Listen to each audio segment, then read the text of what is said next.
Let's cut the nonsense and get straight into it. Kiss of life messed and fucked up. And I'm not talking about some minor slip-up that people are blowing out of proportion. No, I'm talking about a full-blown cultural train wreck that should have been so easy to avoid, but instead, here we are, yet again, having the same tired conversation about cultural appropriation in K-pop. At this point, I feel like I could just copy and paste my script from the last 10 times a K-pop group has done this, because somehow, someway, these idols and their companies keep making the same mistakes.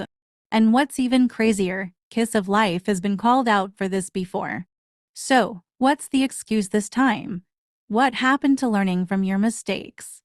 Why do we have to keep doing the same song and dance every few months? But hey, maybe you haven't heard the full story yet. Maybe you're wondering what actually went down that has Kissies. Yes, that's their fandom name. Kissies either scrambling to defend their faves or straight up abandoning ship. Well, sit tight, because we're breaking this all the way down. So, let's start with the actual incident. On March 29th, Kiss of Life held a live stream to celebrate Julie's birthday. Sounds innocent enough, right? A fun little get-together, a few laughs, some cake, maybe a couple of wholesome stories. But no, that's not what we got. Instead, what we got was an absolute cringe fest where the members decided to go full old-school hip-hop and not in a way that actually respects the culture. Picture this: baggy clothes, exaggerated hand gestures, forced slang, and this whole gangster energy that felt like they were trying to act out some outdated stereotype from a 90s sitcom. It was uncomfortable. It was weird. And worst of all, it felt performative. And listen, nobody is saying K-pop idols can't appreciate hip-hop. That would be ridiculous. Hip-hop is one of the biggest influences in K-pop. It's in the music, the dance, the styling. But there's a huge difference between appreciation and caricature. And this felt like a bad costume party where they were playing pretend as a culture that has real roots, real struggles, and real people behind it. What makes this worse? Two of the members, Belle and Natty, speak fluent English. They know the weight that hip-hop carries. They've been around Western culture enough to know that this kind of behavior does not fly. And yet, here we are, again. Now, let's break this down into why people are actually mad because, as usual, some people are trying to downplay it like it's just fashion or just a theme. Nope, it's bigger than that. 1. Hip-hop is not just an aesthetic. Let's get one thing straight: hip-hop isn't just about the clothes and the attitude. It's not about throwing on a pair of baggy jeans and a snapback and suddenly feeling cool. Hip-hop was born from oppression, struggle, and self-expression in Black communities. It was a way to push back against the system, to tell stories that weren't being heard, and to create a voice for the voiceless. So, when idols cherry-pick the cool parts of hip-hop like the style, the slang, and the swagger while completely ignoring the history and the people who built this culture, it's not appreciation. It's theft.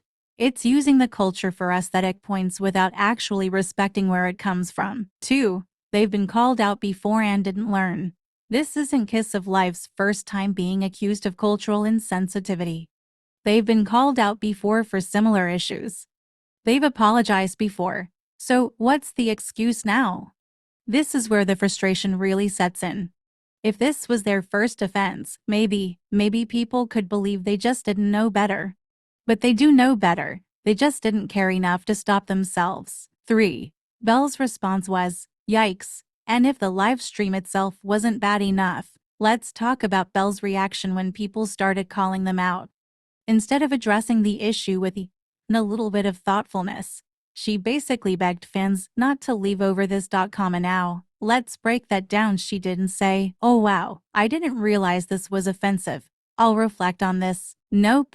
Instead, she basically admitted they knew it was controversial and went straight into damage control. It's giving we don't actually care. We just don't want to lose our fans. That's not how you handle an apology. That's not how you show growth. That's how you make things worse. Let's talk about this so-called apology from S2 Entertainment. Because, honestly, it's insulting. This isn't an apology, it's a PR-written damage control statement that does absolutely nothing to acknowledge the real issue. They start off with "We sincerely apologize for causing discomfort to our viewers." Discomfort. That's the word they're going with? Like this was just a minor inconvenience. No, it wasn't a minor slip-up. It was a clear disregard for the gravity of using hip-hop culture as a mere aesthetic without respect or understanding.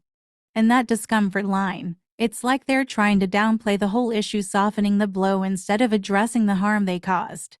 A real apology would acknowledge the specific mistake and why it was wrong, not just a vague reference to discomfort like it was a casual misunderstanding. Then they go on about how the purpose was to celebrate hip-hop culture, as if that excuses anything.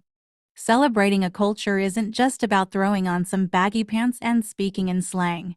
It's about understanding the roots, history, and significance behind it. You can't pick and choose when it's convenient to use elements of Black culture for aesthetic reasons without respecting what they actually represent. And here's the kicker: we promise to approach cultural references with greater caution and respect moving forward. That's cute, but it's the same empty promise we hear over and over again in the K-pop industry.